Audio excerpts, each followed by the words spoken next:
नवमी तिथि किसी भी महीने की,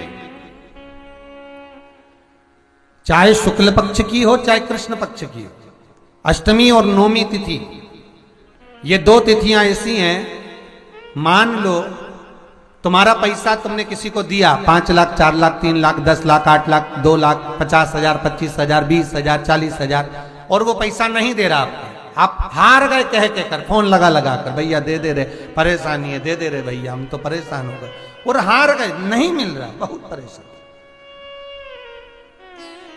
तो महाराज किसी भी अष्टमी या नवमी तिथि के दिन आप मां जगतजननी जगदम्बा का शिव के साथ में शिव शक्ति का स्मरण कर कर देवी के नाम की 9 आहुतियां, सूखे बीले की, मतलब बीला जो सूख चुका है उसकी 9 आहुतियां अग्नि में शंकर और सती के नाम से, शंकर और शिव के नाम से समर्पित करें, और आखिरी आहुति जो समर्पित करें उसमें थोड़ा सा भाग तिल का, और तिल भी काली नहीं चढ़ती उसमें, श्वेत तिल का भाग उसके साथ लगाकर समर्पित करें, और जिससे धन लेना है उसका नाम लेकर वो समर्पित करें महाराज, उसको सुध आएगी और वो पैसा किसी भी हाल में आपके हाथ में थमाकर जाएगा ही, ये पक्का है।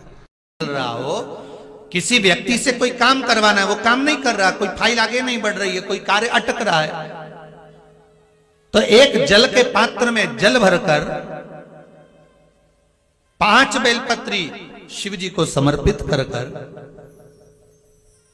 कुंदकेश्वर महादेव का नाम लेकर एक सफेद पुष्प बेलपत्री के ऊपर जो शिव जी को चढ़ाई है उस पर समर्पित कर कर जल जो लेकर गए हो, अपनी उस कामना को कर कर कि मेरा ये कार्य अटक रहा है, ये कार्य नहीं हो रहा, कुंदकेश्वर महादेव का नाम लेकर धीरे धीरे जल की धार चढ़ाइए। और एक बात हमेशा याद रखना, फिर निवेदन कर रहे हैं, अच्छे से समझ लेना, शंकर जी पर जब जल चढ़ता है, शिव जी का जब अभिषेक होता है, शंकर जी पर जब जल चढ़ाया जाता है, दूध चढ़ाओ जल चढ़ाओ कुछ भी चढ़ाओ, पर एक बात का स्मरण अपने जीवन में होना कि इतने ऊपर से मत चढ़ाना कि जल चढ़े और छींटे आपके ऊपर। बहुत ध्यान दीजिएगा।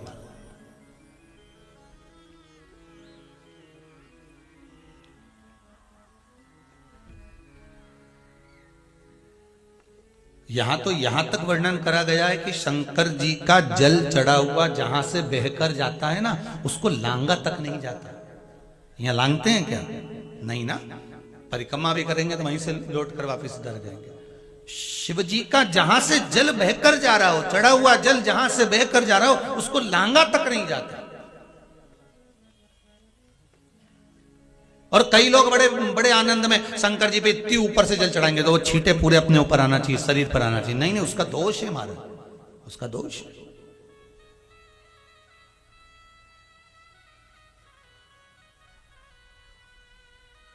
शिव जी को अगर आप जल चढ़ा रहे हो, जिससे आप भगवान को अगर जल चढ़ाओ दूध चढ़ाओ, तो मान लो अगर जैसे एक सरल भाषा में समझ लो और अच्छे से, कि जैसे ये शिवलिंग है शंकर जी का, ये शिवलिंग है, और आप जल चढ़ा रहे हो तो इतनी ऊपर से छोड़ोगे तो पानी का छींटा तो अपने ऊपर आएगा, पर वही जल वही दूध वही सामग्री आप शिवलिंग से थोड़ी सी दूरी बनाकर अगर आप समर्पित करेंगे तो बाबा उसको स्वीकार भी करता है और आनंद की अनुभूति भी होती है, कार्य में सिद्धता भी आती है,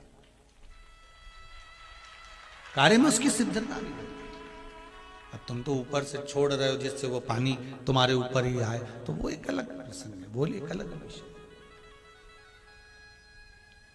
बहुत ध्यान देना महाराज, भगवान को कभी भी कोई भी सामग्री, जैसे भगवान के मंदिर में अगर फूल चढ़ाने जा रहे हो, भगवान के मंदिर में अगर पुष्प समर्पित करने जा रहे हो, तो फूल का मुख अपनी ओर नहीं होना चाहिए,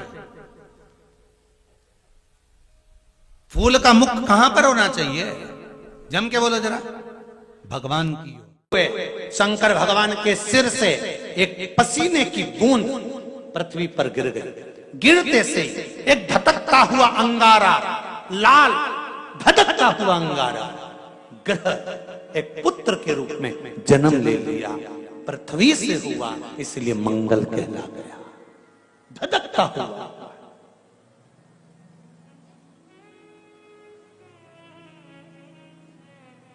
पर अंधकासुर अभी नहीं मरा है, अंधकासुर की मृत्यु अभी नहीं हुई है। हर हर महा, अंधकासुर की मृत्यु अभी नहीं हुई। धधकता हुए अंगारे के रूप में मंगल ग्रह प्रकट हो गए, जन्म ले लिए।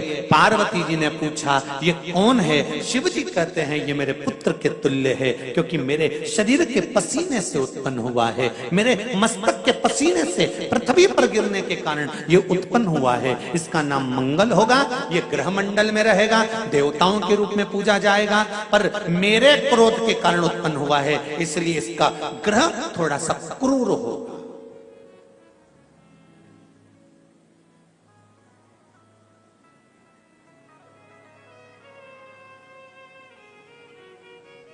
एक बात बहुत ध्यान से सुनिएगा,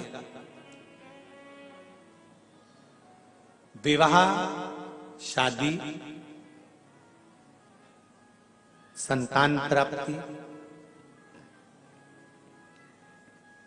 विवाह के बाद में विवाद या किसी नए कार्य के लिए आगे बढ़ रहे हैं और उसमें अड़चन आ रही है, तो एक बार किसी ज्योतिष आचार्य के पास जाकर पूछना, वो बता देगा या तो मंगल या शनि कुछ ना कुछ, कोई ना कोई क्रूर ग्रह तकलीफ दे रहा होगा। ज्योतिष आचार्य के पास जाएंगे, वो कहेगा। जितने भी ग्रह हैं, चाहे राहु हो, केतु हो, मंगल हो, शनि हो, बुध हो, भौम हो, सूर्य हो, ये सारे जो ग्रह हैं ये शंकर भगवान के शिवलिंग के पास में विराजमान है, शिवलिंग के पास में विराजमान। कभी मौका मिल जाए, विवाह शादी में देरी हो रही हो, या कोई नया कार्य चालू कर रहे हो उसमें देरी हो रही हो, या कोई सर्विस के लिए, नौकरी के लिए जा रहे हो और वो कार्य नहीं हो रहा हो, तो एक धतूरा, केवल एक धतूरा, उस धतूरे को फोड़कर उसके अंदर का फल निकालकर उस फल को शिवलिंग पर चढ़ाकर एक लोटा जल शंकर भगवान को समर्पित कर कर। दिन होना चाहिए मंगलवार।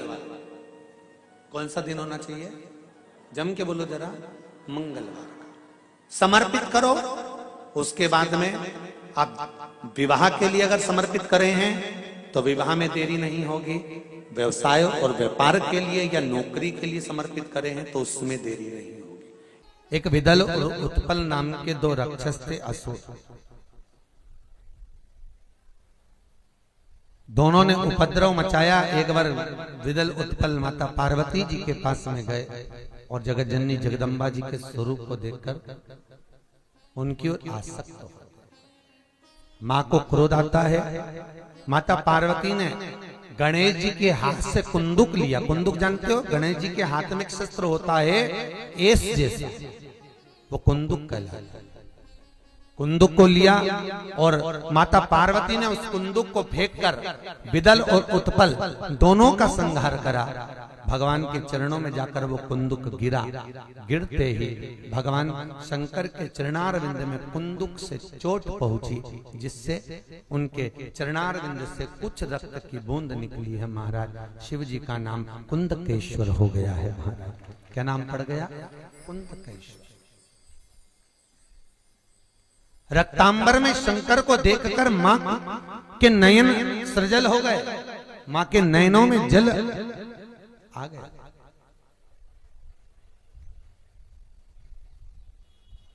इसलिए माता पार्वती ने भगवान शंकर से वर मांगा, भोलेनाथ आज के बाद आपके शरीर पर रक्तांबर ना दे, रक्त ना दे। महाराज चंदन चढ़ेगा, अष्टगंध चढ़ेगा, हल्दी चढ़ेगा। अच्छा, कई लोग कहते हैं महाराज जी किसी किसी शास्त्र में हमने जैसे एक लाइन इसमें ही पढ़ दो, लिंगाष्टक इसमें शिव के शरीर पर मां कह रही है रक्तांबर ना दे।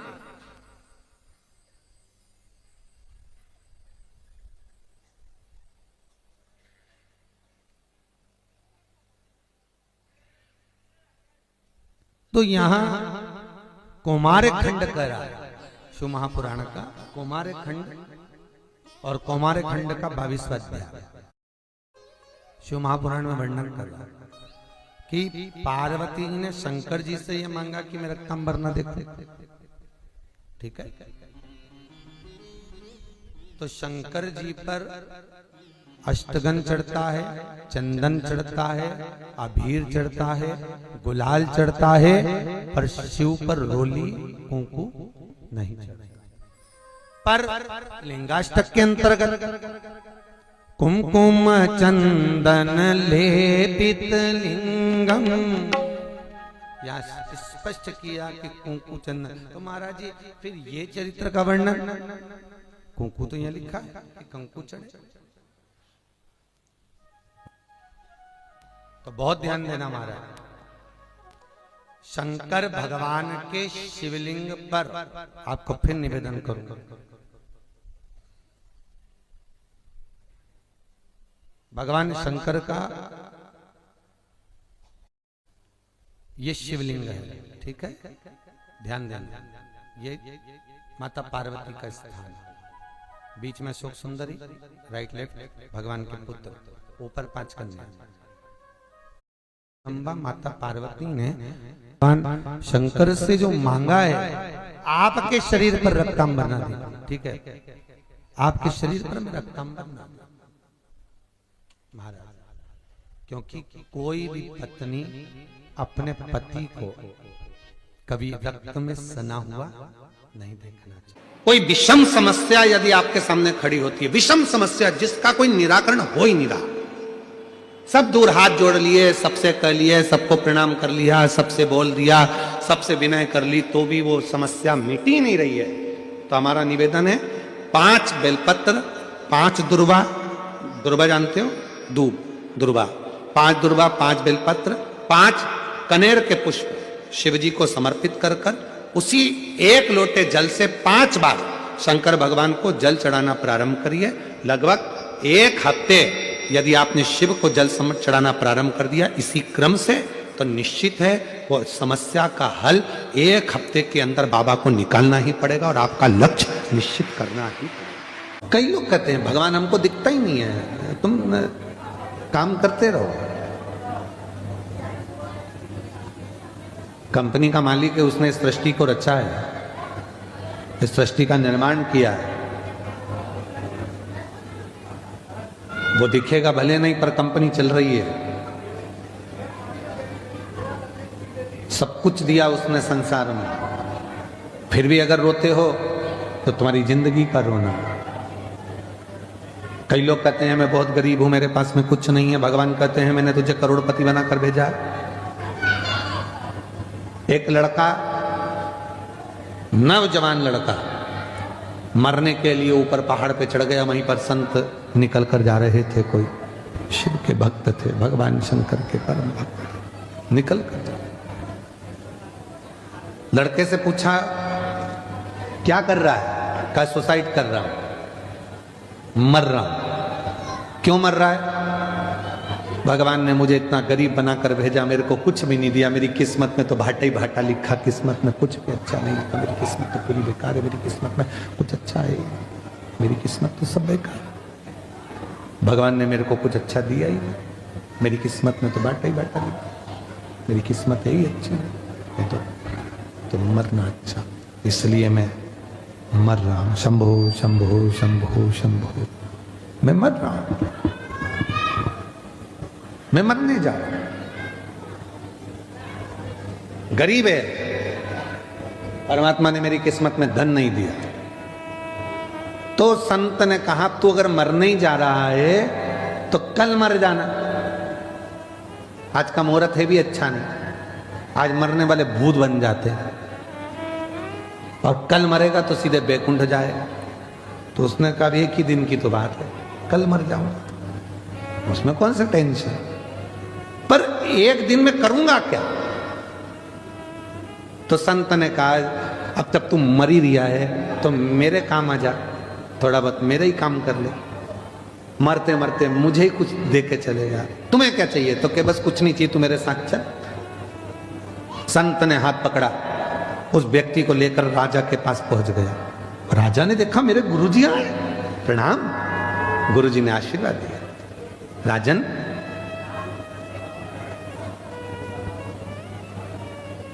ये मरने से पहले मेरे ऊपर कृपा करना चाहता है और तू मुझ पे दया कर दे, मुझे भंडारा करना है। भंडारा करना है? हाँ, पर मैं किसी से पैसे मांग कर नहीं करूंगा। मैं इस व्यक्ति को लेके आया हूं, इसकी दोनों आंख खरीद ले। राजा कितने पैसे देगा बोलो? राजा ने कहा एक आंख का 1 लाख, 2 लाख रुपए दिए। ठीक है। इतने में बाजू में लड़का खड़ा था, मैं काय को बेचूं मेरी आंख? संत ने कहा कल मरी तो रियायत दे जा, तेरा आपका क्या चाहे, मरने से पहले तो देना। तो महाराज अब मेरा मन है कि इसके 2 कान भी खरीद लो। कितने दोगे? 50-50 हजार। इसकी दोनों किडनियां। राजा ने कहा किडनी ठीक है, 15-15 लाख। पांव 5-5 लाख, हाथ 8-8 लाख, 1 करोड़ 12 लाख का हिसाब बन गया। चलो निकाल लो इसका सब पैसे दो। इतने में बोला मैं काय को दूं, मैं काय को दूं? भाई तो कल मरना ही तो है, उससे पहले देने में दिक्कत क्या है? नहीं मैं नहीं दूंगा। उसको समझ में आ गया, संत के चरण पकड़ लिए।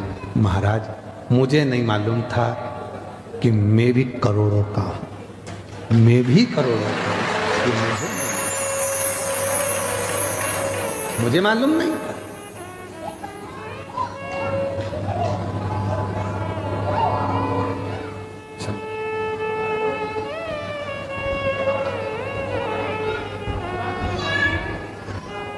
मुझे मालूम नहीं था कि मैं करोड़ों का हूं।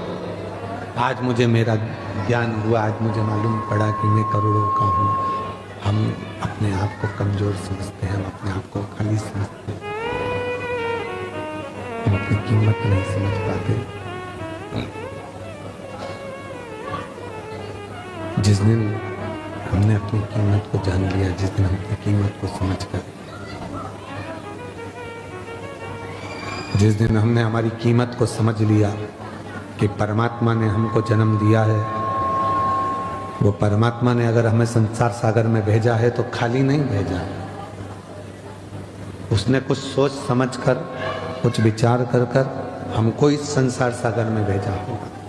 कहती है जिसके शरीर में काया का रोग हो जाता है, सोराइसिस जैसी बीमारी हो जाती है, खाल निकलने लगती है, चेहरे पर कालापन आ जाता है, आंखों के नीचे कालापन आ जाता है, या शरीर में काले काले धब्बे पूरे शरीर में कहीं पर भी पड़ जाएं, डॉक्टर का इलाज करवाओ, डॉक्टर को शिव मानो, जो दवाइयां दे वो खाओ, जांचें करने की बोले जांचें कराओ, पर साथ में एक काम और करो, शंकर भगवान को 5 बेलपत्र 5 दुर्वा समर्पित कर कर एक ही लोटे से 5 बार थोड़ा थोड़ा जल सुंदरेश्वर महादेव के नाम से चढ़ाओ।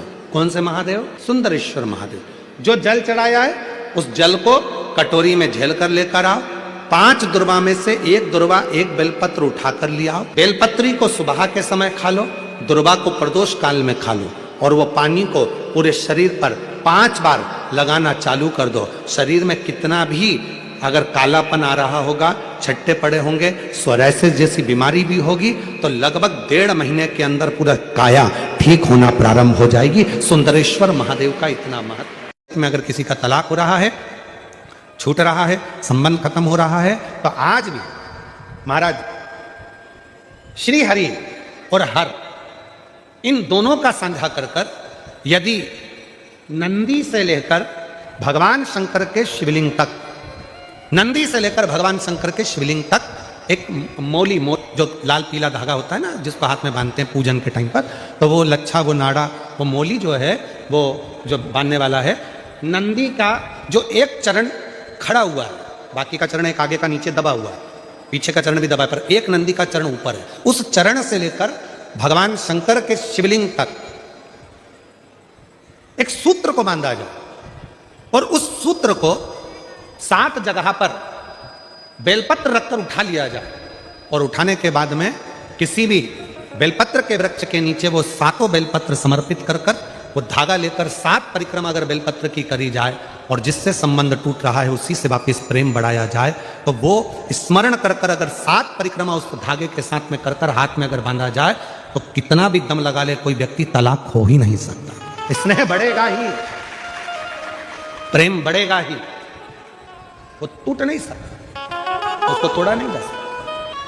श्री शिवाय नमस्तुभ्यं, हर हर महादेव। पूज्य गुरु जी ने इस वीडियो में 27 जनवरी गुप्त नवरात्रि मंगलवार के विशेष उपाय बताए हैं। वीडियो को अच्छे से देखकर इन उपायों को भगवान भोलेनाथ माता पार्वती के सामने अवश्य करिएगा। वीडियो अच्छी लगी तो like share and subscribe, comment में श्री शिवाय नमस्तुभ्यं हर हर महादेव अवश्य लिख देना। जाते जाते चैनल को सब्सक्राइब अवश्य कर देना। जय श्री राम, हर हर महादेव, जय श्री महाकाल।